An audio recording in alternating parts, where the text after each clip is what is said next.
कुछ खबरें आलमी मंजरनामे से। भारत में बाबरी मस्जिद की शहादत के बाद मुसलमानों के दीगर मुकद्दस मकामात भी निशाने पर आ गए। मोदी सरकार के इंतहा पसंद इक़दामात ने भारत की सरजमीन मुसलमानों पर तंग कर दी। जिस सरजमीन पर अक्सरियत अक़लियत से डरने लगती है, वहाँ तारीख और इंसानियत दोनों की शक्ल बिगड़ जाती है। जिस ज़मीन पर मज़हब सियासत में शामिल हो जाए, वहाँ इंसानों की फलाह के बजाय तकसीम का नोहा लिखा जाता है।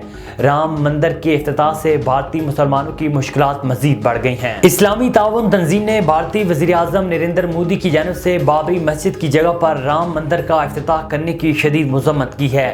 OIC के जनरल सेक्रेटेरिएट की जानिब से जारी बयान में भारतीय शहर अयोध्या में हिंदू इंतहा पसंदों के हाथों शहीद की गई बाबरी मस्जिद के मुकाम पर राम मंदिर के इफ्तिताह पर शदीद तशवीश का इज़हार करते हुए कहा गया है कि इन इक़दामात की मज़म्मत करते हैं जिसका मकसद 5 सदियों कदीम बाबरी मस्जिद की नुमाइंदगी करने वाले इस्लामी निशानात को मिटाना है। इसराइल फ़ौज के तर्जुमान दानियाल हागरी ने कहा है कि गज़ा में शदीद लड़ाई के दौरान एक ही दिन में 21 इसराइली फ़ौजी मारे गए।